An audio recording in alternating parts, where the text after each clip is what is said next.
Hello नमस्कार दोस्तों, स्वागत है आप सभी का एक बार फिर से आपके अपने यूट्यूब चैनल MSKBM इंस्टीट्यूट्स में।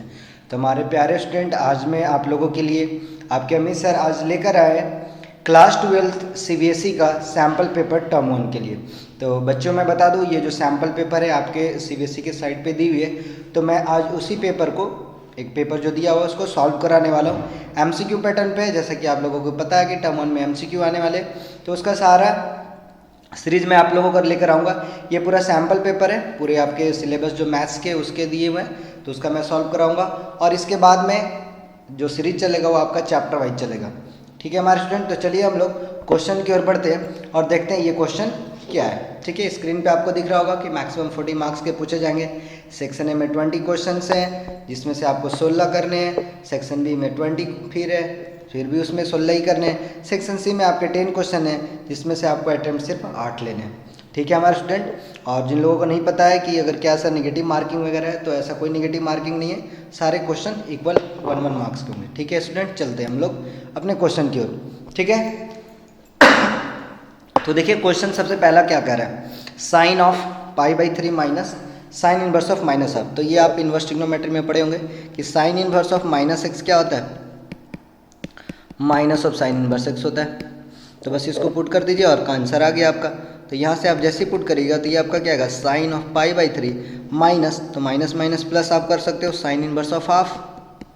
तो साइन आपका हाफ कहाँ पे देता है, कौन से एंगल पे देता है, तो कितने पे देता है, π/6, बोले तो 30 डिग्री पे। तो ये साइन और ये कितना हो गया 60 और 30 कितना हो गया 90।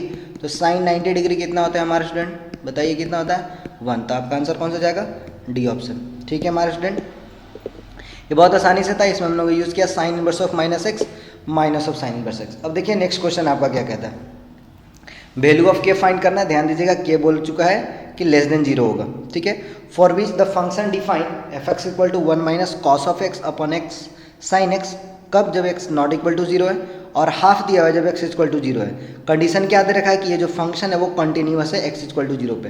तो x इक्वल टू 0 पे कंटिन्यूअस दे रखा है। कंटिन्यूअस का कंडीशन क्या होता है, तो कंटिन्यूअस का कंडीशन होता है कि आपका जो LHL वाला वैल्यू है, basically limit x tends to x 0 minus, अगर आप यहाँ लेते हो LHL वाला वैल्यू, और limit x tends to 0 plus RHL वाला वैल्यू जो भी है आएगा वो f(0) के बराबर होगा, f(0) के बराबर होगा। या हम बोले दूसरे वे में तो ये बोल सकते हैं कि लिमिट का वैल्यू आप निकाल लीजिए x इक्वल टू 0 पे। ठीक है, तो ये वाला कंडीशन पे LHL बराबर RHL वाला में सेटिस्फाई कर जाएगा। तो चलिए यहाँ पे हम लोग निकालने की कोशिश करते हैं। तो कैसे निकालेंगे, देखिए आपको यहाँ पे ये वाला चीज़ आप LHL निकालो या RHL, बात बराबर है। तो यहाँ पे जैसे ही आप लगाओगे limit x tends to 0 1 minus cos of x, cos of k time of x upon x sine x, बस के लिए इसका लिमिटिंग वैल्यू निकाल लेना है। ठीक है, तो ये कैसे निकालोगे, तो आपको यहाँ पे दिख रहा होगा साइन x। तो साइन x को देख के एक्सटेंस टू 0 पे साइन x/x की याद आती है, किसकी याद आती है हमारे स्टूडेंट, साइन x/x की। तो ऐसा कुछ कंडीशन क्रिएट करना होगा, और फॉर्मूले में आप देख रहोगे ऊपर न्यूमरेटर में तो 1 माइनस कॉस थीटा जैसा कुछ फार्मूला बन रहा है। और सब लोगों को पता होना चाहिए 1 माइनस कॉस थीटा क्या होता है, 2 साइन स्क्वायर थीटा/2, 2 साइन स्क्वायर थीटा/2 होता है हमारे स्टूडेंट। ठीक है, तो जो भी एंगल है क्या होता है उसका हाफ एंगल हो जाता है। ठीक है, तो यहाँ पे हम लोग इस चीज़ को जब आगे फॉरवर्ड मूव करते हैं तो 1 minus cos times of x, मतलब कॉस ऑफ kx को क्या लिख सकते हैं, 2 sine square kx/2 upon x into sine x। ये काम हो गया। अब साइन x/x क्रिएट करना है, सो दैट एक्सटेंस टू 0 पे हम लोग इसको 1 लिख सकें। ठीक है, तो इसको कैसे करेंगे, तो इसको करने के लिए आप क्या कर सकते हैं हमारे स्टूडेंट कि k स्क्वायर, ये वाला चीज़ को k² x² अपॉन 4 से डिवाइड कर दीजिए। अब बोलेंगे सर ऐसा क्यों कर रहे हैं, तो ऐसा इसलिए हम लोग कर रहे हैं स्टूडेंट कि ये वाला जो पार्ट है ना, इसका समथिंग जो भी है वो इस टाइप पे आएगा। ठीक है, ये ऊपर नहीं मैं डिवाइड किया k² अपॉन x²/4, क्योंकि इसका स्क्वायर करोगे, ये वाले पार्ट का स्क्वायर करोगे, देखो ये वाला पार्ट का स्क्वायर करोगे। ठीक है, तो k² x² अपॉन 4 आएगा। ठीक है, उसी तरह से नीचे में आप ये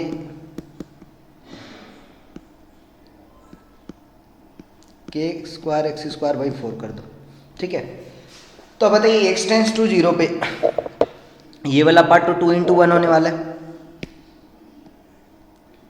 ये चीज़ मैं अभी आपको बता दिया, इसको रब कर दे रहा हूँ। ठीक है, ये वाला पार्ट जो है x टेंस टू 0 पे, जैसे ही आप x टेंस टू 0 लगाओगे तो ये वाला पार्ट क्या होगा, न्यूमरेटर वाला 2 इंटू 1। ठीक है, अब नीचे वाला पार्ट में देखिए, ये वाला पार्ट से तो एक के और x ये तो कैंसिल आउट हो सकता है। ठीक है, तो यहाँ बचेंगे सिर्फ क्या, बचेंगे सिर्फ sine x by x into k square by 4।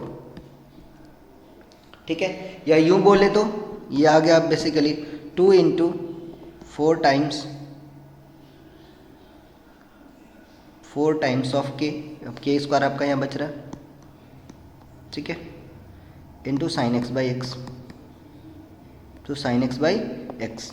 तो ये जो लिमिटिंग वाला वैल्यू हो वो एफ ऑफ 0 के बराबर होगा, लिमिटिंग वाला वैल्यू है वो किसके बराबर होगा, एफ ऑफ 0 के बराबर। और एफ ऑफ 0 कितना दे रखा है, एफ ऑफ 0 आपका दे रखा है हाफ, एफ ऑफ 0 कितना दे रखा है, हाफ दे रखा है।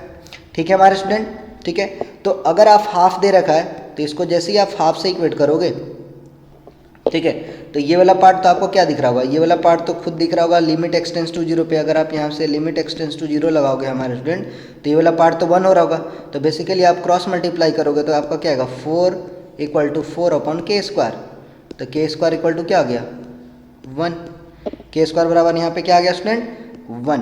तो के का वैल्यू तो 2 आने वाले, के इक्वल टू प्लस माइनस 1, लेकिन आपको कंडीशन में दे रखा है कि के लेस देन 0 पिक करना है, तो आपका ऑप्शन बी देगा। ये थोड़ा सा लंबा गया, बट आपको यहाँ पे यूज़ जो करने थे वो 1 माइनस कॉस थीटा का फार्मूला यूज़ करना था, और फिर आपको लिमिट x टेंस टू 0 पे साइन x बाई एक्स क्या होता है हमारे स्टूडेंट 1 होता है।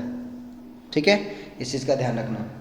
क्लियर है, आगे बढ़ते हैं। ठीक है, देखिए अगला क्वेश्चन क्या है। अगला क्वेश्चन आपके लिए बहुत ही आसान है, बहुत बहुत आसान है। ठीक है, क्या बोल रहा है, देखिए क्या बोल रहा है हमारे स्टूडेंट, आपको एक मैट्रिक्स दे रखा है, स्क्वायर मैट्रिक्स ऑफ ऑर्डर 2 है, और उसका जो एलिमेंट है वो किस तरह से है, तो एलिमेंट है भाई कि जब हाँ जहाँ पे आपका जो पोजीशन है आई वो नॉट इक्वल टू जे है, तब वो एलिमेंट का पोजीशन होगा 1। ठीक है, मतलब आपके अगर ये A11 A22 अगर रहते हैं तो उस कंडीशन में आपको क्या रखने हैं 0 रखने हैं, और अगर ये A12 या A21 है तो आपको क्या रखने हैं 1 रखने हैं। ठीक है, क्योंकि यहाँ पे आई नॉट इक्वल टू जे दे रखा है, बस ये एलिमेंट को पुट कर दीजिए और काम आंसर आ गया।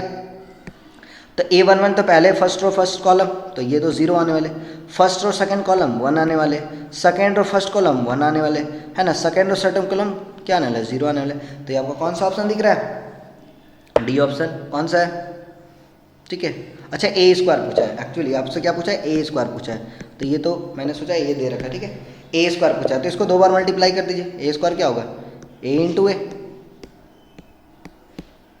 ठीक है, तो इसको मल्टीप्लाई कर दीजिए। ठीक है, जैसे ही आप मल्टीप्लाई करोगे तो मल्टीप्लाई कैसे होता है, रोज इंटू कॉलम कर सकते हो, रोज इंटू कॉलम कर सकते हो। ठीक है, तो इसको आप मल्टीप्लाई करके देखिए कितना आ रहा है, यहाँ पे 1 है ना, 0 1 1 0 0 1 1 0 दिया हुआ है ना। ठीक है, 0 1 1 0, तो आप इसको मल्टीप्लाई करिए तो आपको फर्स्ट पोजीशन पे क्या मिलने वाला है 1 मिलने वाला है, इसको आप इससे मल्टीप्लाई करोगे, फर्स्ट रो सेकंड कॉलम, तो फर्स्ट रो सेकंड कॉलम करोगे तो 0 ही आने वाले। ठीक है, 0 इंटू 1 1 इंटू 0, फिर सेकंड रो फर्स्ट कॉलम, तो सेकंड रो फर्स्ट कॉलम करोगे तो भी 0 आने वाले। ठीक है, इस चीज़ को देखिए, और आप सेकंड रो सेकंड कॉलम करोगे तो क्या आएगा 1 आएगा, तो आपका ऑप्शन डी दिख रहा है।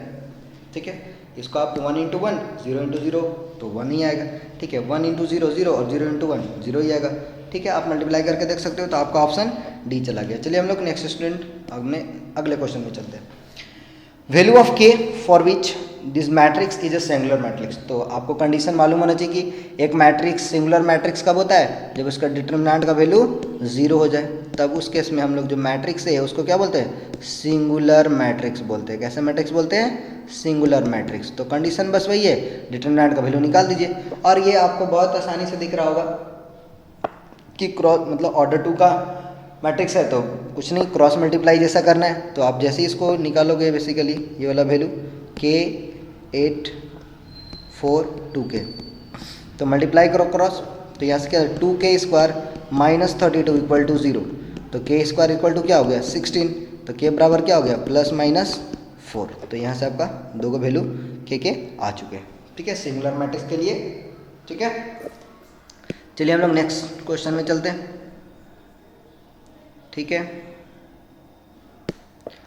Find the interval in which the function, ये वाला क्वेश्चन आपको बोला, find the interval in which the function f given by f x equal to x square minus 4x plus 6 is strictly increasing. तो कोई भी फंक्शन स्ट्रिक्टली इंक्रीजिंग कब होता है? जब उसका डिफरेंट मतलब बोले तो derivative greater than equal to 0। Equal to करोगे तो इंक्रीजिंग, स्ट्रिक्टली इंक्रीजिंग के लिए आप इक्वल टू को हटाना है, इस चीज़ का ध्यान रखना है ना। स्ट्रिक्टली इंक्रीजिंग के लिए सिर्फ ग्रेटर देन 0 रखना है, ठीक है। तो इसका डेरिवेटिव आप देख लीजिए हमारा स्टूडेंट क्या होने वाला है। तो एफ एक्स अगर आपका x square minus 4x plus 6 है तो एक्स स्क्वायर का क्या होगा 2x। इसका डेरिवेटिव यहाँ पे लिख रहा हूँ, एक्स स्क्वायर का क्या हो जाएगा 2x माइनस 4, ठीक है, ऑब्वियस ही बात है। और ये वैल्यू क्या होनी चाहिए ग्रेटर देन 0। तो यहाँ से आपको दिख रहा होगा क्या कि 2x greater than 4, x greater than 2। Simple सी बात है। तो 2 से इन्फिनिटी चली गई, 2 से इन्फिनिटी। यहाँ पे एक सिंगल वैल्यू मिलने वाला है, उससे ज़्यादा नहीं मिलने वाला, मतलब एक ही इंटरवल मिलने वाला है, 2 से इन्फिनिटी आ रहा है। तो उस केस में ये क्या हो जाएगा स्ट्रिक्टली इंक्रीजिंग हो जाएगा। क्लियर है हमारे स्टूडेंट? चलिए आगे बढ़ते हैं हम लोग। Given that as a square matrix order 3, determinant A का वैल्यू दिया -4, देन एडजॉइंट ऑफ ए का डिटर्मिनेंट पूछा है। तो आप ये प्रॉपर्टीज़ में पढ़ सकते हो, आप ये प्रॉपर्टीज़ में पढ़ सकते हो। एडजॉइंट का डिटर्मिनेंट ऑफ ए के वैल्यू से कैसे इक्वेट होता है? तो आप अगर एन ऑर्डर का अगर मैट्रिक्स है, एन ऑर्डर का अगर मैट्रिक्स है हमारे स्टूडेंट, तो डिटर्मिनेंट से वो कैसे इक्वेट होता है? डिटर्मिनेंट की पावर n-1, डिटर्मिनेंट की पावर n-1। तो ये 3 ऑर्डर का दे रखा है। कितना ऑर्डर का दे रखा है? 3 ऑर्डर का। तो n यहाँ पे 3 है, तो डिटर्मिनेंट की पावर कितनी होगी 3-1 बोले तो 2, ठीक है। तो डिटर्मिनेंट a का वैल्यू कितना -4 का होल स्क्वायर करोगे तो कितना 16। तो that is your D answer, ठीक है हमारे स्टूडेंट, डी फॉर दिल्ली। आगे बढ़ते हैं। चलिए अब क्वेश्चन नंबर 7 में क्या बोल रहा है? रिलेशन आर दे रखा है ना, किसकी ओर ऐसे दे रखा है, देखिए 1 1 1 2 2 2 3 3, किस पे? ए सेट ए में दिया 1, 2, 3।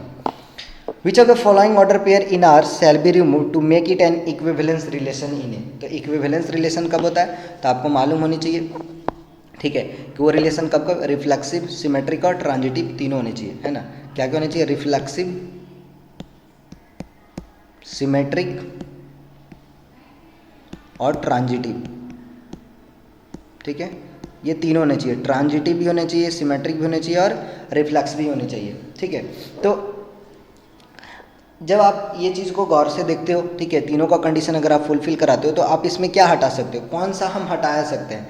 तो अगर यहाँ पे आप देख रहे हो 1,2 अगर ये सिमेट्रिक होने चाहिए तो सिमेट्रिक होने के लिए 2,1 भी होना चाहिए, लेकिन 2,1 तो इसमें है नहीं। तो अगर इसको इक्विवेलेंस करना है तो सिमेट्रिक भी होना पड़ेगा। तो सिमेट्रिक के लिए तो 2,1 है ही नहीं, तो इसलिए हम ये वाला जो पेयर है 1,2 को हटा देंगे। अगर ये 1,2 को हटा देते हैं तो मेरे पास बचेगा सिर्फ क्या 1,1, 2,2 और 3,3। क्लियर है? तो 1,2 को आसानी से हटाया जा सकता है, ठीक है। क्लियर है हमारे स्टूडेंट? किसी को कोई दिक्कत तो नहीं होनी चाहिए, ठीक है। अगर कोई सोच रहा है कि सर ऐसे कैसे, तो आप इसके जो प्रॉपर्टीज़ है, डेफिनेशन है, वो जाके देखिए, आपको बिल्कुल समझ में आएगी। यहाँ पे आपको सिंगल चीज समझ में आ रहा होगा एकदम डायरेक्ट वे में कि 1,2 अगर है तो 2,1 भी होना चाहिए, ठीक है। 1,2 है तो 2,1 होनी चाहिए, ठीक है। तो ये तो है नहीं, ठीक है, तो वही इस चीज़ को बांट रहा है भाई, ठीक है। चलिए हम लोग आगे बढ़ते हैं, नेक्स्ट क्वेश्चन में हम लोग चलते हैं। देखिए आपको दे रखा है मैट्रिक्स इक्वेटेड फॉर्म में। 2 मैट्रिक्स कब इक्वल होते हैं? जब उसके कॉरस्पॉन्डिंग वाले एलिमेंट्स क्या होते हैं? बराबर होते हैं। तो value of a + b - c + 2 times of d पूछा है। तो यहाँ से देख लीजिए, अगर आप इक्वेट करते हो तो सबसे पहले आपको दिखेगा कि 2a + b किसके बराबर है? 4 के बराबर है, ठीक है। उसके बाद आपको दिखेगा a - 2b जो है वो किसके बराबर है? -3 के बराबर है, ठीक है। आप इक्वल करके भी वैल्यू निकाल सकते हैं, और नहीं तो कंबाइन देखिए, ऐड करने पे कुछ आ रहा है तो। और अगर आप यहाँ से देखते हो 5 टाइम्स ऑफ c - d किसके बराबर है? 11 के बराबर है, ठीक है। और जो लास्ट आप देखोगे 4c प्लस 3d किसके बराबर है? 24 के बराबर है। अब ये ये चारों इक्वेशन को सॉल्व करिए मतलब, और ABCD का वैल्यू आप ला सकते हैं। ठीक है, तो बहुत आसानी से ला सकते हैं, बस मल्टीप्लाई करिए, आपको एलिमिनेशन मेथड पता ही है। ठीक है, तो यहाँ से आप क्या कर सकते हैं? ठीक है, 2 से इसको, इस वाले इक्वेशन को 2 से मल्टीप्लाई करिए और ऊपर से उसको क्या कर दीजिए? ऐड कर दीजिए। तो इसको जैसे ही आप 2 से मल्टीप्लाई करोगे तो यहाँ पे क्या आने वाला है? 2a, ठीक है, 2a minus 4b is equal to minus 6। ठीक है, 2a minus 4b equal to minus 6। अब हम यहाँ से क्या करेंगे? घटाएंगे, तो घटाएंगे तो ये प्लस, ये तो प्लस, ये माइनस, तो आपको यहाँ से दिख रहा होगा कि 5b इक्वल टू 10 आ गया। 5b इक्वल टू क्या आ गया? 10 आ गया। तो b इक्वल टू कितना हो गया? 2। एक वैल्यू तो आ गई। ठीक है, b बराबर अगर 2 है, ठीक है, तो भाई a बराबर भी क्या आनी चाहिए? 1 आनी चाहिए, क्योंकि 2a प्लस b बराबर 4 है। b बराबर क्या है? 2 है। तो यहाँ से आपको दिखेगा कि a बराबर क्या हो गया? 1 आ गया। ठीक है, उसी तरह से इस इक्वेशन को सॉल्व कर लीजिए। तो इस इक्वेशन को सॉल्व करने के लिए क्या करें? इसमें आप 3 से मल्टीप्लाई कर दीजिए और ऐड कर दीजिए। 3 से जैसे मल्टीप्लाई करेगा तो ये क्या हो जाएगा? 15c minus 3d equal to 33। अब इसको ऐड करना है। ठीक है, तो यहाँ से आपका कितना होगा? 19c। ठीक है, और ये कितना हो गया? 57। तो c बराबर यहाँ से कितना आ गया? 3 आ गया। c बराबर कितना आ गया? 3 आ गया। ठीक है, अब किसी इक्वेशन में इसमें पुट कर दीजिए। ठीक है, तो अगर आप c बराबर 3 पुट करते हैं तो यहाँ से आपको दिख रहा होगा 3d बराबर 12, तो d बराबर 4, ये वाला में पुट करिए। ठीक है, 4 3 12, 24 माइनस 12 12 हो जाएगा। ठीक है, तो 3d बराबर 12, d बराबर 4 आ जाएगा। तो ये आपके वैल्यू आ गए। तो a इक्वल टू आपका कितना था स्टूडेंट? 1 था। b इक्वल टू कितना था? 2 था। c इक्वल टू कितना था? 3 था। और d बराबर 4 था। ठीक है, तो आप अगर इसको यूज़ करते हो तो कितना होगा? तो a प्लस बी तो आपका 3 के बराबर हो गया, माइनस c और प्लस 2 टाइम्स ऑफ d, तो कितना आ रहा है? 8 आ रहा है। That's your A option. Okay student, तो ये कैलकुलेट करना था। ठीक है, चलिए नेक्स्ट हम लोग सॉल्व करते हैं। The point at which the normal to the curve is perpendicular to the line. The point at which the normal to the curve is perpendicular to the line. अब देखिए, ये इसका जो नॉर्मल है ना, इसका इस कर्व का जो नॉर्मल है इस लाइन से परपेंडिकुलर है। ठीक है, तो नॉर्मल या टेंजेंट की जब भी हम लोग बात करते हैं तो डेरिवेटिव निकालते हैं, स्लोप है ना, उसके स्लोप से हम लोग काम करते हैं। तो नॉर्मल टू द कर्व, तो अगर मान लीजिए किसी कर्व का नॉर्मल एक लाइन से परपेंडिकुलर है, तो क्या मैं बोल सकता हूँ उसी कर्व का जो टेंजेंट होगा उस लाइन से क्या होगा? पैरेलल होगा। मान लीजिए नॉर्मल है और इस लाइन से परपेंडिकुलर है, तो इसका जो टेंजेंट होगा वो क्या होगा? इस लाइन के पैरेलल होगा, है ना, क्योंकि टेंजेंट और नॉर्मल तो क्या भाई एक दूसरे से 90 डिग्री एंगल बनाते हैं। तो जब नॉर्मल 90 डिग्री बना रहा है तो टेंजेंट कितना होगा? पैरेलल होगा उसका। तो कहने का मतलब अगर दूसरे शब्दों में बोले तो इसको यही बोला जा सकता है कि इसका जो टेंजेंट होगा कर्व का वो क्या होगा? Parallel to given line, parallel to given line. बस ये कंसेप्ट को यूज़ कर लिए। अब दो चीज़ मतलब दोनों, मतलब टेंजेंट में क्या एक लाइन है, तो दो लाइन आपस में क्या है? पैरेलल है। कब? जब दोनों का स्लोप बराबर हो। पैरेलल के लिए क्या कंडीशन है? जब दोनों का स्लोप बराबर हो। तो कर्व का स्लोप बोले तो टेंजेंट का स्लोप, तो टेंजेंट का स्लोप कैसे निकलता है? dy बाई डी एक्स से। टेंजेंट का स्लोप कैसे निकलता है? dy बाई डी एक्स से। तो इसका dy बाई डी एक्स निकालते हैं तो x का तो 1 और 1 बाई एक्स का माइनस 1 बाई एक्स स्क्वायर, ये इसका स्लोप हो गया। और ये जो गिवन लाइन है उसका स्लोप क्या है? तो गिवन लाइन का स्लोप क्या है? बहुत आसानी से लिख सकते हो, ये तो लाइन ही दिया हुआ है। जब लाइन दिया हुआ तो स्लोप तो आसानी से लिख सकते हैं। इसका स्लोप आप अगर इक्वेट करते हैं इस तरह से ax plus B Y plus C equal to 0, तो स्लोप कैसे लिखते हैं? Minus A by B, minus of A by B. तो minus of A by B करेगा तो इसका स्लोप बेसिकली कितना आने वाला है? 3/4। तो ये जो dy बाई डी एक्स है, जो स्लोप ऑफ टेंजेंट निकला वो किसके बराबर होगा? 3/4 के बराबर होगा। किसके बराबर होगा? 3/4 के बराबर होगा। तो इसको आप इस इक्वेशन को सॉल्व करिए, तो इक्वेशन को सॉल्व करिएगा तो कितना आएगा? X square minus 1 upon x square equal to 3/4। ठीक है, इसको सॉल्व करिएगा तो कितना होगा? 4x square minus 4 equal to 3x square. ठीक है, तो एक्स स्क्वायर इक्वल टू कितना आ गया? 4। तो x के यहाँ पे दो वैल्यू हैं, प्लस माइनस 2, लेकिन कंडीशन दे रखा है कि x ग्रेटर देन 0 होना चाहिए। तो x ग्रेटर देन 0 है तो आपको x बराबर 2 ही सिर्फ लेने होंगे, क्या लेने होंगे, x बराबर सिर्फ 2 ही लेने होंगे, तो ऑप्शन ए चला जाएगा। ठीक है, चलिए नेक्स्ट क्वेश्चन की ओर चलते हैं। देखिए क्वेश्चन नंबर 10 क्या बोल रहा है, देखिए ये क्वेश्चन, ठीक है, sine of tan inverse x is equal to, तो x के टर्म में बात करनी है, तो साइन को, अगर साइन ऑफ tan इनवर्स को x के टर्म में लिखना है तो tan इनवर्स को साइन इनवर्स के टर्म में लिखना पड़ेगा। तो यहाँ से आप क्या लिख सकते हो, साइन, तो tan इनवर्स ऑफ x, तो इसको अगर आप इक्वेट करते हो, ठीक है, जैसे मान लो है ना tan inverse x equal to theta है, तो आप tan थीटा क्या लिख सकते हो, x के बराबर। tan थीटा किसके बराबर हो सकता है, x के बराबर हो सकता है, ठीक है, मतलब होगा, ठीक है। तो यहाँ से आप साइन थीटा क्या यूज़ कर सकते हो, साइन थीटा क्या यूज़ करोगे, परपेंडिकुलर और हाइपोटेन्यूस, इसको आप p बाई बी से इक्वेट कर सकते हो, ठीक है। तो परपेंडिकुलर तो x होगा, हाइपोटेन्यूस क्या होगा 1 plus x square, 1 plus x square का अंडर रूट, ठीक है।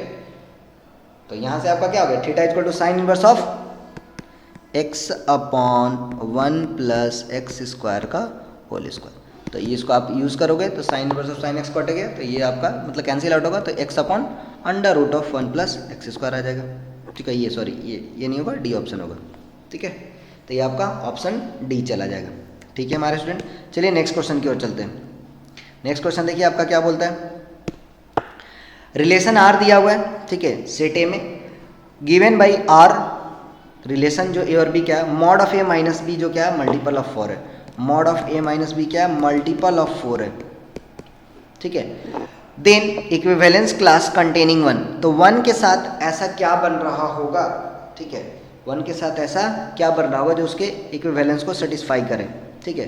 तो आपको दे रखा है कि कंडीशन में कि mod of a minus b क्या मल्टीपल ऑफ 4 होना चाहिए, तो 1 के साथ इक्विवेलेंस क्लास जब भी बात करेंगे तो 1 के साथ ऐसा क्या क्या पेयर ले सकते हो जो मल्टीपल ऑफ 4 बना सकता है, क्योंकि इक्विवेलेंस के लिए कंडीशन ही दे रखा है कि मल्टीपल ऑफ 4, तो 1 के साथ आप पेयर, इसमें आप क्या लिख सकते हो, देखो 0 से लेकर 12 तक, 0 से लेकर 12 तक आप क्या ले सकते हो, क्योंकि आपका ऑप्शन अवेलेबल है तो आप ऑप्शन से डायरेक्ट खेल सकते हो। तो 1 के साथ 1 पेयर कर सकते हैं, इसको ए इसको भी मान सकते हैं, क्योंकि 1 माइनस 1 0, हाँ मल्टीपल ऑफ 4 आ सकता है, ठीक है, हाँ या ना, यस और नो, ठीक है।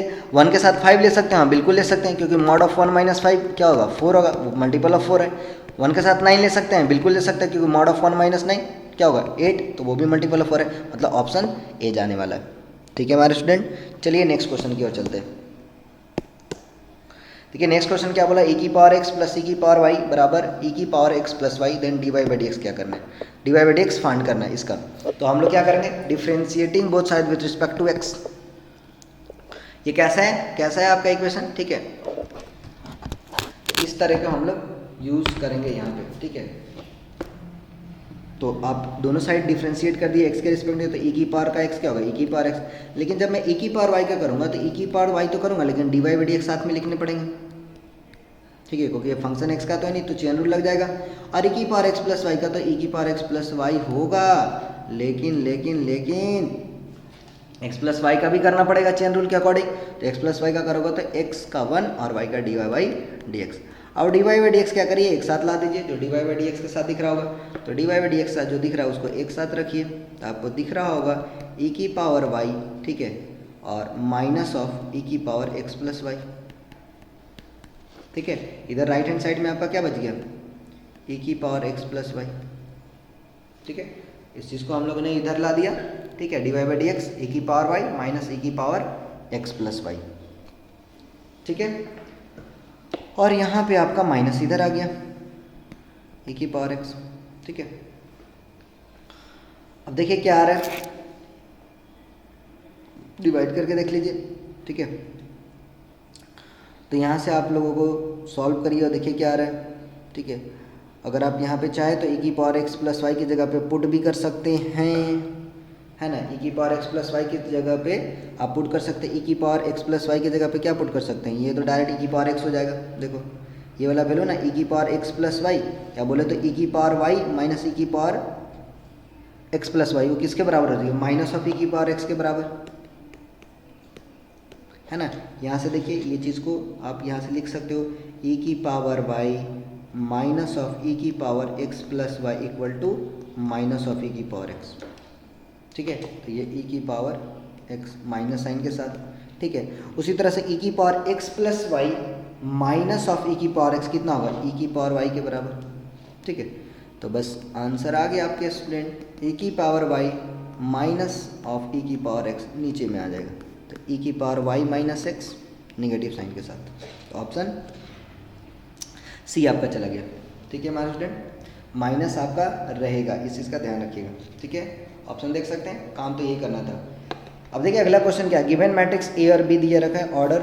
ठीक है, जो मतलब मैट्रिक्स ए का ऑर्डर है वो क्या दिया हुआ है हमारे स्टूडेंट। ठीक है, तो मैट्रिक्स ए का ऑर्डर दिया हुआ है 3x n और मैट्रिक्स बी का ऑर्डर दिया हुआ है m×5। अब ये दोनों मैट्रिक्स को ऐड किया गया और सी का ऑर्डर पूछा है, तो हम लोग जब भी किसी दो मैट्रिक्स को ऐड करते हैं तो सेम ऑर्डर का ऐड करते हैं, है ना। जब दोनों मैट्रिक्स का ऑर्डर सेम हो तभी हम लोग उसको आपस में ऐड कर पाते हैं। तो आपको यहाँ से खुद दिख रहा होगा कि जो 3x n वाला जो बात है वो तो इसके बराबर आनी चाहिए। ठीक है, m×5 वाला के बराबर आना चाहिए, तो आपको यहाँ से खुद दिख रहा होगा कि m इक्वल टू यहाँ से 3 दिख रहा होगा और n इक्वल टू क्या दिख रहा होगा, 5 दिख रहा होगा। तो बेसिकली ये जो मैट्रिक्स जो हुआ होगा वो क्या होगा, 3x5 का हुआ होगा। तो जब a और b 3x5 का होगा तो c भी किसका होगा, 3x5 का ही होगा। ठीक है, और m और n तो बराबर है नहीं, m और n बराबर है क्या, नहीं। ठीक है, m यहाँ पे क्या दिख रहा है, 3 दिख रहा है, जबकि n क्या दिख रहा है, 5 दिख रहा है। ठीक है, ठीक है हमारे स्टूडेंट, चलो आगे बढ़ता हूँ। ठीक है, तो ऐसा नहीं समझना कि n और m यहाँ पे मल्टीप्लाई करने तो बराबर कर देने। ठीक है, वो मल्टीप्लिकेशन में होता है। चलिए नेक्स्ट, y आपका दे रखा है। ठीक है, 5 times of cos x minus 3 of sin x, तो डबल डिफ्रेंसिएशन इसका पूछा है। तो फर्स्ट डेरिवेटिव अगर करोगे तो यहाँ से क्या आएगा, देखिएगा आप चीज़ की ये ध्यान रखिएगा, y इक्वल टू दे रखा है 5 times of cos x minus 3 times of sin x। First time derivative करोगे तो 5 तो ये रहेगा मल्टीप्लाई में, कांस्टेंट में बाहर है, cos का माइनस साइन, cos का डिफरेंशियल कितना होगा था, माइनस sin x, और sin x का cos x। ये तो पहली बार हुई। जब सेकेंड बार आप डिफ्रेंशिएट करोगे तो साइन का फिर से क्या हो जाएगा, cos x, और cos का माइनस sin x। अब इस चीज़ दोनों को आप कंपेयर करोगे तो आपको क्या दिखता हुआ नजर आएगा, डबल डेरिवेटिव जो है y के साथ कैसा रिलेशन बना रहा है, तो माइनस ऑफ y बना रहा है। क्योंकि आप जस्ट इसका निगेटिव करोगे तो 3 sin x minus of 5 cos x दिखेगा। ठीक है हमारे स्टूडेंट, तो ऑप्शन ये ए चला गया। ठीक है, चलिए नेक्स्ट, अगला क्वेश्चन देखिए आपके लिए क्या कहता है। तो बेसिकली मैट्रिक्स ए दे रखा है और एडजॉइंट का ट्रांसपोज आपसे पूछा है। किसका ट्रांसपोज पूछा है, एडजॉइंट का ट्रांसपोज। तो बेसिकली क्या निकालने बोला आपको, कोफैक्टर वाले अरेंज कर दो। क्योंकि जब आप ये जो ऐसे ऐसे काम करते हो ना, A12 A21 A22, तो ये बेसिकली क्या हो गया, कोफैक्टर। और कोफैक्टर का ट्रांसपोज निकालते हो तो आपको क्या मिलता है, एडजॉइंट ऑफ ए मिलता है। तो एडजॉइंट ऑफ ए का ट्रांसपोज बेसिकली कर रहे हो, तो ट्रांसपोज ऑफ कोफैक्टर का फिर से करो तो क्या मिलेगा, कोफैक्टर ही मिलेगा। कोफैक्टर का ट्रांसपोज बराबर क्या होता है, एडजॉइंट ऑफ ए। ठीक है, तो इसका अगर ट्रांसपोज करते हो तो फिर से इसका ट्रांसपोज, तो ये तो कैंसिल हो जाएगा ट्रांसपोज। तो बेसिकली आपको कोफैक्टर निकालने हैं। ठीक है, तो कोफैक्टर कैसे निकलता है, बहुत आसान है। देखिए ये वाला पोजीशन, ठीक है, तो 1,1 पे आप निकालोगे तो क्या निकलेगा, तो 1, पे ध्यान रखना कि साइन तो प्लस होने वाला i प्लस है, -1 की पावर i प्लस है, मतलब 1 + 1 तो 2 होने वाले। तो इस चीज़ को आप ये एलिमिनेट करोगे तो बचेगा क्या आपका 7। ठीक है, a,1, 2 पे तो ये निगेटिव साइन हो गया। ठीक है, तो निगेटिव साइन के साथ आप फर्स्ट रो सेकंड कॉलम को हटाते हो, फर्स्ट रो सेकंड कॉलम को हटाते हो। ठीक है, इसमें आपने इसको हटाया, ठीक है, तो आपको 7 मिले। ठीक है, अब फर्स्ट रो और सेकंड कॉलम वाले एलिमेंट को हटाने वाले, मतलब इसको हटाने वाले। ठीक है, ये वाला चीज़ को, तो इसको हटाओगे तो आपको क्या मिलेगा, -11। लेकिन ध्यान रखना है कि आपका ये निगेटिव है, तो -1 की पावर निगेटिव क्या होगा, 1 हो जाएगा। तो ये आपको क्या होने वाला है, -1 की पावर ऑड जाएगा ना, तो -1, तो -1 × -11 क्या होगा, 11 होगा। ठीक है, उसी तरह से आप A21 निकालने वाले। ठीक है, तो इससे आगे जा भी नहीं सकते, आपको खुद दिख रहा होगा कि फर्स्ट पोजीशन पे 7, सेकंड पोजीशन पे 11, तो ऐसे आपका ऑप्शन सी दिख रहा होगा। लेकिन जब आप और आगे बढ़ते हो कंफर्म कंडीशन के लिए, तो आप देख सकते हो, है ना, सेकंड रो और फर्स्ट कॉलम वाले पोजीशन पे। तो अगर आप इसको सेकंड रो और फर्स्ट वाले को हटाने वाले, ये वाला पोजीशन, ठीक है, तो आपको क्या मिलेगा, 5 मिलने वाले। ठीक है, लेकिन निगेटिव साइन के साथ। किसके साथ? नेगेटिव साइन के साथ। तो ये इतना आपको कंफर्म हो गया होगा कि ऑप्शन आपका सी जाएगा। ठीक है हमारे स्टूडेंट, ठीक है। चलिए आगे बढ़ते हैं नेक्स्ट। अब क्या बोलता है, point on the curve at which the tangent parallel to the y axis. Tangent किसके पैरेलल है? वाई एक्सिस के पैरेलल है। अगर टेंजेंट वाई एक्सिस के पैरेलल है, इसका मतलब आप बोल सकते हो जो स्लोप होगा वो क्या होगा? अनडिफाइन होगा। स्लोप मतलब क्या होगा? अनडिफाइन। ठीक है, d Y by D x का वैल्यू क्या होगा? अनडिफाइन, मतलब नॉट डिफाइन। तो उस केस में तभी होगा जब डिनोमिनेटर वाला पार्ट इसका क्या आ रहा होगा? जीरो आ रहा होगा। तो यहाँ से D Y by D x को निकालिए भैया जी। ठीक है, तो यहाँ से डी वाई बाई डी एक्स दोनों साइड डिफ्रेंशिएट करूंगा with respect to x. With respect to x differentiate कर दीजिए। एक्स स्क्वायर क्या होगा? 2x by 9 plus Y square का 2y अपॉन 16 और 1 का तो 0। लेकिन यह आपको ये चीज़ का ध्यान रखना, ये तो चेन रूल लगेगा ना, वाई डैश बोले तो या d Y by D x बराबर 0। वाई स्क्वायर करोगे तो 2y, लेकिन मैंने तो हम लोग तो एक्स के रिस्पेक्ट में कर रहे हैं ना, तो चेन रूल लगाएंगे। ठीक है, तो 2y और फिर d Y by D x. अब यहाँ पे आप वाई डैश निकाल रहे हो, तो वाई डैश बेसिकली यहाँ से आपका क्या आने वाला है? तो वाई डैश आपका यहाँ से आने वाला है हमारे student 2x by 9 negative sign के साथ अपॉन 2y अपॉन 16। ठीक है, अब ये वाला जो D Y by D x का वैल्यू अनडिफाइंड बोल रहा है, मतलब नॉट डिफाइंड। तो नॉट डिफाइंड ये वाला आप कंडीशन लगा सकते हो, है ना। जब डिनोमिनेटर वाला पार्ट जीरो हो जाए, तो डिनोमिनेटर वाला पार्ट जीरो का मतलब आप एक तरह से क्या बोल सकते हो? वाई को जीरो करना चाह रहे हो। तो एक ही कंडीशन में पॉसिबल है जब वाई इक्वल टू क्या हो जाए? जीरो हो जाए। तो y बराबर अगर आप जीरो करोगे, ठीक है, y बराबर अगर आप जीरो करोगे तो इसमें अगर आप पुट करते हो y इक्वल टू जीरो, तो एक्स स्क्वायर बराबर 9 आता है, जहाँ पे आपको x के दो वैल्यू आएंगे प्लस माइनस 3। तो पॉइंट आपका क्या हो गया? Plus minus 3,0। That's your c option. ठीक है हमारे स्टूडेंट, चलिए नेक्स्ट क्वेश्चन में देखते हैं। अब एक स्क्वायर मैट्रिक्स दे रखा है आपको, ये क्वेश्चन दिख रहा होगा, ये वाला क्वेश्चन पढ़िए हमारे स्टूडेंट। ठीक है, आपकी स्क्रीन पे दिख रहे होंगे। ठीक है, तो एक स्क्वायर मैट्रिक्स है, ऑर्डर 3 का है, जहाँ पे डिटरमिनेंट का वैल्यू -7 दे रखा है। ठीक है, -7 दे रखा है। Then the value of summation of, ठीक है,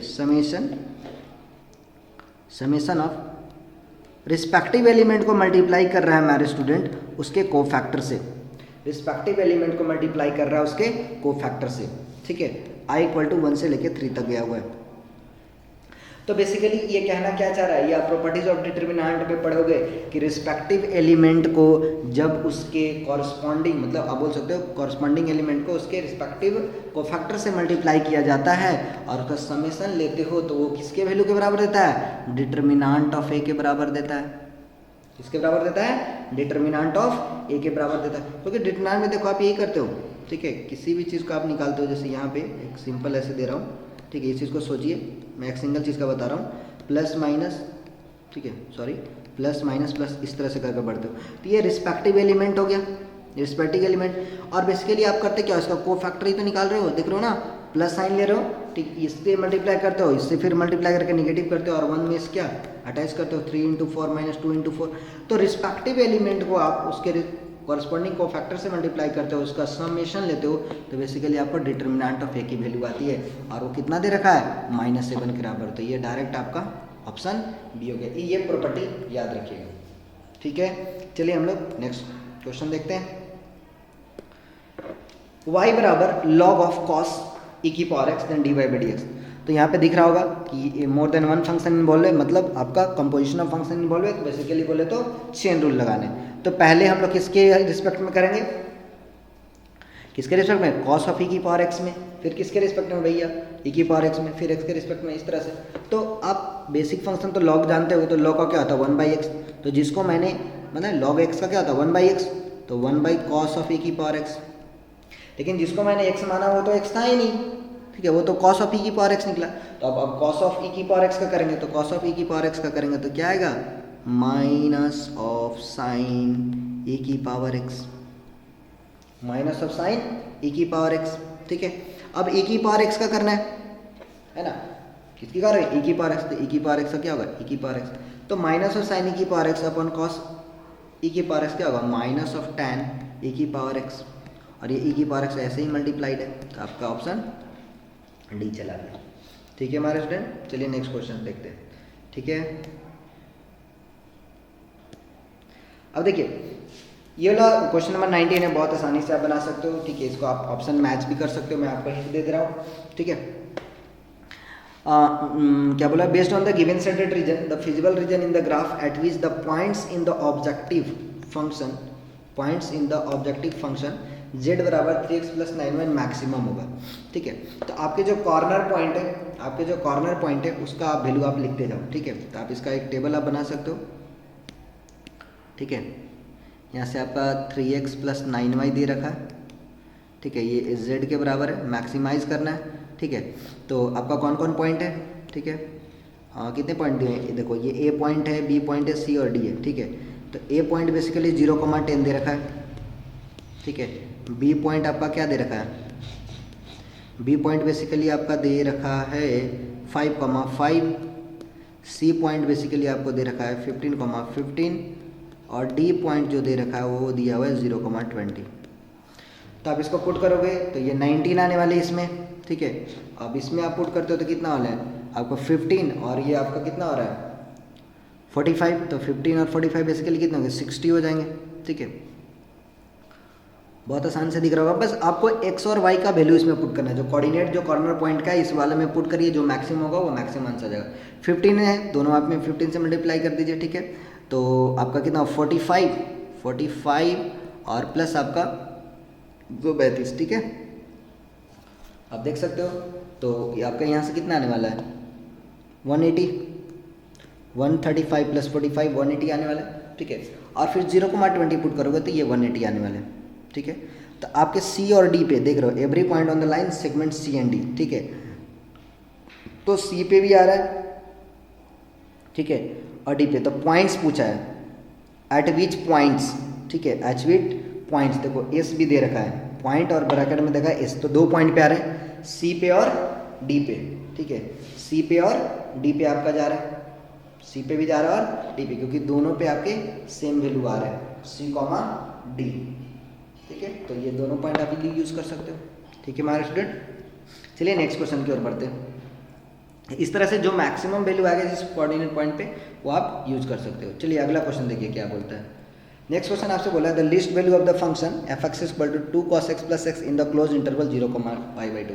तो जब भी क्लोज इंटरवल की बात करें तो हम लोग ग्लोबल मैक्सिमा या मिनिमा की बात करते हैं। तो ये तो क्या बोला है लिस्ट, मतलब ग्लोबल मिनिमा बोला है। तो ग्लोबल मिनिमा के लिए हम लोग क्या करते हैं, जो आपका close interval a to b में दे रखा है तो हम लोग f(a) निकालते हैं, f(b) निकालते हैं, ठीक है। और जो क्रिटिकल पॉइंट है वहाँ पे हम लोग निकालते हैं, ठीक है, जिस पॉइंट पे f(x) 0 आ रहा होगा। तो फटाफट आप f(0) निकाल दीजिए। तो f(0) अगर आप निकालिएगा तो यहाँ से आपको दिख रहा होगा 2 आ जाएगा। अगर π/2 निकालिएगा तो आपका क्या आएगा π/2 आएगा, ठीक है। अब चलिए f(x) निकाल लेते हो। तो f(x) जैसे ही आप निकालोगे तो यहाँ पे बेसिकली आपका क्या आएगा cos x का तो माइनस sin x और x का 1, ठीक है हमारे प्यारे स्टूडेंट। तो यहाँ से आपका जैसे ही आप इक्वेट करोगे 0 से f(x) को 0 से, तो sin x बराबर हाफ आएगा। sin x बराबर क्या आएगा हाफ आएगा। तो x बराबर क्या आएगा 0 से π/2 के इंटरवल में π/6 30 डिग्री पे, ठीक है। तो ये आपका x बराबर π/6, ये क्रिटिकल पॉइंट, यही तीनों पॉइंट पे या तो मिनिमम मिनिमा निकल सकता है, इंड पॉइंट पे या फिर क्रिटिकल पॉइंट पे। तो f(π/6) भी निकाल लीजिए हमारे स्टूडेंट। तो f(π/6) कितना निकलेगा, तो π/6 बेसिकली क्या होता है ना, cos of π/6 √3/2। cos of π/6 कितना होता है √3/2। तो 2 टाइम्स आप cos करोगे तो क्या होगा सिर्फ √3 होगा और ये π/6, ठीक है। तो यही 3 में से आप देख लो। तो मिनिमम कौन सा होगा 2 आ रहा है, ये तो 1.57 हो गया, ठीक है 1.57 और ये आपका 2 हो गया। √3 कितना होता है 1.732 ऐसे समथिंग ले सकते हो, ठीक है। और π/6, तो π/6 बोले तो कितना होगा हम देख सकते हो 3.14 को आप डिवाइड कर लो 6 से, ठीक है। तो 6 से आप डिवाइड करोगे तो बेसिकली कितना मिलने वाला है 0.5 ही समथिंग मिलेगा। आपको मैक्सिमम तो जाना नहीं, आपको तो मिनिमम जाना था।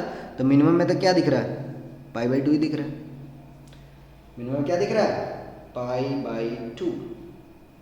क्लियर है हमारे स्टूडेंट। ये 1.57 था, ये 2 के बराबर था और ये तो 1.732 तो मैक्सिमम ही जा रहा है, तो आसानी से आप देख सकते हो 1.57 वाला वैल्यू मिनिमम हो गया। ठीक है हमारे स्टूडेंट, तो आज की क्लास के लिए हम लोग इतना ही रखते हैं। हम लोग मिलेंगे अपने नेक्स्ट वीडियो लेक्चर में। ठीक है, तो हमारे इस चैनल को लाइक शेयर सब्सक्राइब करना ना भूले दोस्तों, और अपने ढेर सारे फ्रेंड के साथ इस लेक्चर को शेयर करें सो दैट वो भी इसका बेनिफिट उठा सके। ठीक है, मैं बता दूं आप लोगों को स्टूडेंट कि हमारे चैनल MSKVM इंस्टीट्यूट चैनल पे आपका क्लास 10 CBSE का भी MCQ पैटर्न पे क्वेश्चन चल रहा है, और आप लोगों के लिए ये सीरीज चलता रहेगा, और जब तक आप अपने बोर्ड एग्जाम में अच्छे नहीं करते हो। ठीक है हमारे स्टूडेंट, तो मिलेंगे हम लोग नेक्स्ट सेशन में, तब तक के लिए bye bye, see you in the next lecture. Okay.